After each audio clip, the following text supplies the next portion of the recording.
बिस्मिल्लाहिर्रहमानिर्रहीम। अच्छा, इस पेज के ऊपर ना हम लोग इंसुलिन देख रहे हैं। ये पेज देखने में ना ऐसा लगता है जैसे बड़ा ही कोई कम्प्लेक्स सी चीज़ है, लेकिन ऐसा कुछ है नहीं है। ये इसलिए इस तरह लग रहा है कि इन्होंने दो चीज़ें जो है ना वो इकट्ठी हमें बता दी हैं। ये तो एक रेगुलर इंसुलिन बता रहे हैं कि इंसुलिन जैसे आप पीछे हार्मोन्स पढ़ते आए हैं, इंसुलिन कहाँ से निकलता है, क्या क्या करता है और किस तरीके से ये सेल के ऊपर एक्ट करता है।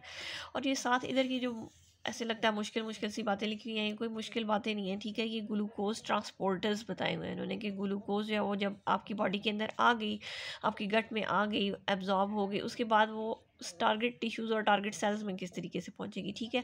तो ये हम ना दोनों अलग अलग पढ़ लेते हैं ताकि चीज़ें थोड़ी सी हमें आसान लगे। सबसे पहले हम ग्लूकोज के ट्रांसपोर्टर्स पढ़ लेते हैं, फिर उसके बाद हम अपना हार्मोन पढ़ लेंगे। ग्लूकोज के जो है ना वो दो टाइप के ट्रांसपोर्टर्स होते हैं। एक तो ये ग्लूट्स हैं, ग्लूकोज ट्रांसपोर्टर्स, और एक है ये सोडियम ग्लूकोज ट्रांसपोर्टर्स, ठीक है। ग्लूट्स जो है ना वैसे तो ये होते हैं, ग्लूट्स जो है वो होते हैं 1 to 14 टाइप के, और SGLT जो है ना वो 1 to 6 टाइप्स के होते हैं, 6 टाइप्स के होते हैं। लेकिन यहाँ पे ना इन्होंने इंपॉर्टेंट वन दी है और यही हमें याद करने की ज़रूरत है। इसके अलावा कोई कम डिटेल में जाने की ज़रूरत नहीं है, ठीक है। सबसे पहले हम ये देख लेते हैं सोडियम ग्लूकोज ट्रांसपोर्टर्स जो है ना वो सोडियम और ग्लूकोज को ट्रांसपोर्ट करते हैं, यानी कि दो सोडियम अंदर आ रहे होते हैं और साथ में एक ग्लूकोज अंदर आ रहा होता है। और ये होते कहाँ पे है? किडनी और स्मॉल इंटेस्टाइन में, जहाँ से प्राइमरीली ग्लूकोज जो है वो एब्जॉर्ब हो रही है। तो वहाँ पे हमें SGLT चाहिए ताकि ग्लूकोज जो है वो अंदर आए, सही है। उसके बाद जो है ना वो आपके ग्लूट्स जो है वो दो तरह के हैं। फिर एक इंसुलिन इंडिपेंडेंट है, इनके लिए हमें इंसुलिन की ज़रूरत नहीं होती, और एक इंसुलिन डिपेंडेंट है जिसके लिए हमें इंसुलिन की ज़रूरत होती है। इंसुलिन आएगी तो GLUT4 जो है ना वो वर्क करेंगे, मतलब सेल की वॉल में इनकॉर्पोरेट होंगे और वहाँ से फिर जो है ना वो ग्लूकोज अंदर आएगा, ठीक है। तो ये इंसुलिन डिपेंडेंट है। इंसुलिन डिपेंडेंट कहाँ पे होते हैं? ये एडिपोज टिश्यूज़ और स्ट्राइटेड मसल के अंदर होते हैं, और एक्सरसाइज से भी GLUT4 जो है वो इंक्रीज़ होते हैं। अच्छा, अब देखेंगे इंसुलिन जो है ना वो इसके लिए हमें चाहिए होती है GLUT4 के लिए। इसीलिए जो है ना जो आपके एडिपोज लाइक वो पेशेंट्स, वो लोग जिनके अंदर फैट्स ज़्यादा होता है, ठीक है, वो लोग जो है ना वो डायबिटीज़ के ज़्यादा रिस्क के ऊपर होते हैं, सही है ना।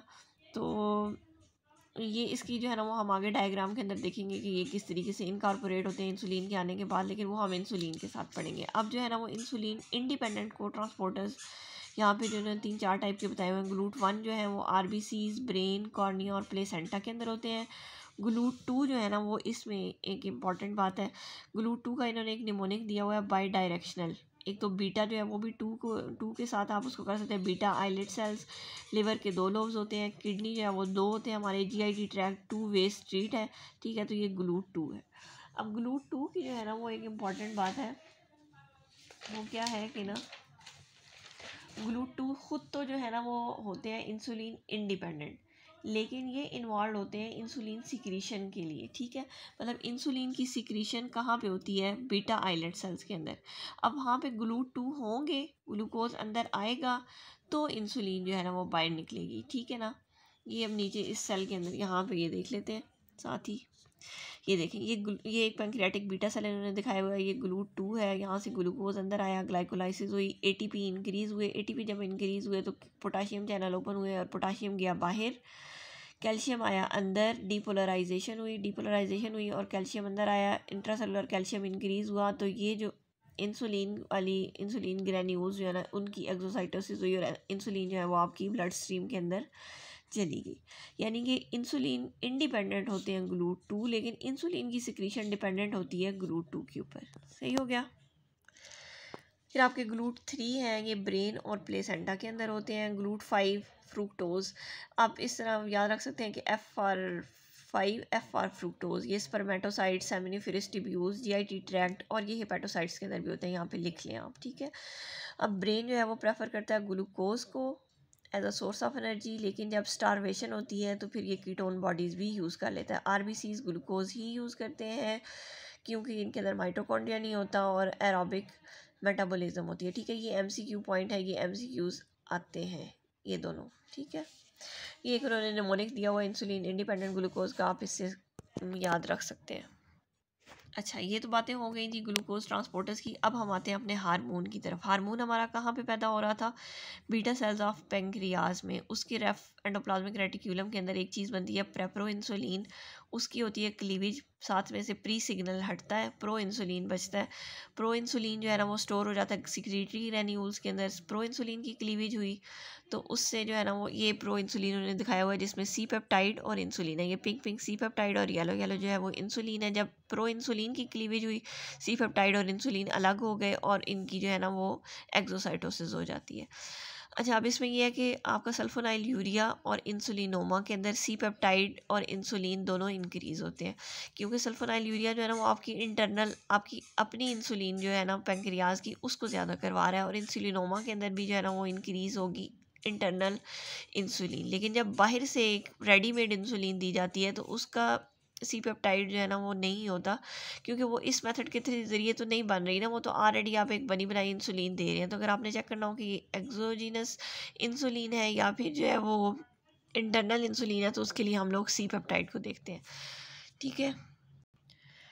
अच्छा, ये देखिए आप जो है ना वो इंसुलिन करता क्या है और कैसे करता है ये अब इन्होंने बताया हुआ है। जब बाइंड इंसुलिन, इंसुलिन आता है सेल में और ये इंसुलिन रिसेप्टर के ऊपर बाइंड होता है, वहाँ से टायरोसिन काइनेज एक्टिविटी जो है ना वो स्टार्ट होती है।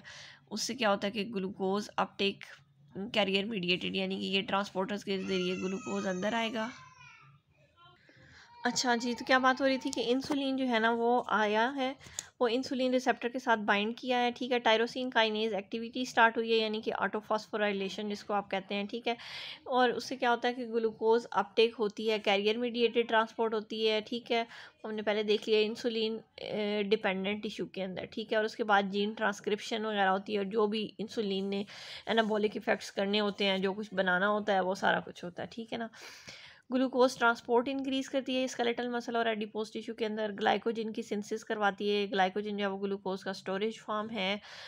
और ट्राइग्लिसराइड की सिंथेसिस इंक्रीज कराती है, सोडियम की रिटेंशन करवाती है किडनीज के अंदर, प्रोटीन सिंथेसिस करवाती है मसल्स के अंदर, और cellular Uptake of potassium and amino acids ज़्यादा करवाती है, ग्लूकागोन की रिलीज़ को कम करती है। ठीक है, और उसके बाद लिपोलाइसिस भी डिक्रीज करती है in adipose tissue. Unlike glucose, insulin does not cross placenta. Glucose जो है वो प्लेसेंटा को क्रॉस करता है, लेकिन इंसुलिन प्लेसेंटा को क्रॉस नहीं करती। इसलिए जो है वो जब जो डायबिटिक प्रेग्नेंट वुमेन होती हैं उनको हम लोग इंसुलिन देते हैं, क्योंकि इंसुलिन प्लेसेंटा को क्रॉस नहीं करेगी और वो फीटस के ऊपर इफेक्ट नहीं डालेगी। ये देखें, यहाँ पे आया इंसुलिन, ये इंसुलिन का रिसेप्टर है, इसके 4 सब यूनिट्स हैं, एक अल्फ़ा और ये बीटा, जो सेल से बाहर वो अल्फ़ा, जो अंदर की साइड पे है वो बीटा। यहाँ पे इंसुलिन आके अटैच हुई, यहाँ से जो है ना वो टायरोसिन फॉस्फोराइलेशन ऑटोफॉस्फोराइलेशन जिसको कहते हैं। ठीक है, वो स्टार्ट हुई, यहाँ से डिफरेंट पाथवेज हुए। ठीक है, और इन पाथवेज के ज़रिए जो है ना वो इंसुलिन डिफरेंट काम करेगा। ये काइनेज पाथवेज हैं, cell growth, DNA synthesis, protein की सिंथेसिस इंक्रीज होना, ये वो सारी चीज़ें। फिर उसके बाद ये जो है ना ये PI3 पाथवे है, फॉस्फोआइनोसिटाइड 3 काइनेज पाथवे। इसके ज़रिए जो है ना ये वेजिकल्स होती हैं जो कि जिनके अंदर GLUT4 होता है। ठीक है, वो जो है ना वो इनकॉर्पोरेट यहाँ से निकलता है GLUT4, और ये फिर वॉल के अंदर इनकॉर्पोरेट हो जाता है और यहाँ से ग्लूकोज आती है अंदर। इसके अलावा ग्लाइकोजन, लिपिड और प्रोटीन की सिंथेसिस भी जो है ना ये इस पाथवे के ज़रिए कराता है।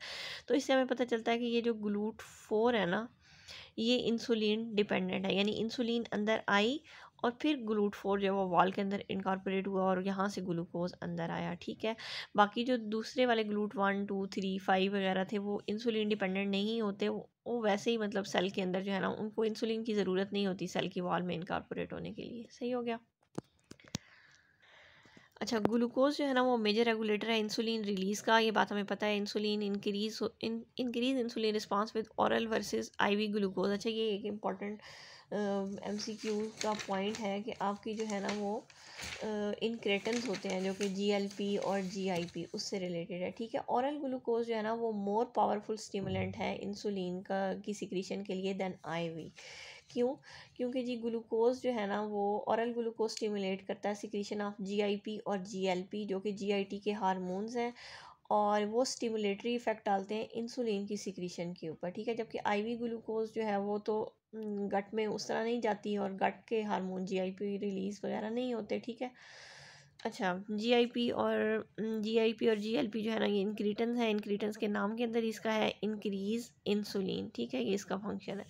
Increase insulin response with oral versus IV glucose due to incretins glucose like peptide. अच्छा, ये ग्लूकागोन लाइक पेप्टाइड, ये ग्लूकागोन लाइक पेप्टाइड है, लेकिन इसका फंक्शन ऑपोजिट है, ये इंसुलिन को ज़्यादा करते हैं, जबकि ग्लूकागोन तो नहीं करता ना।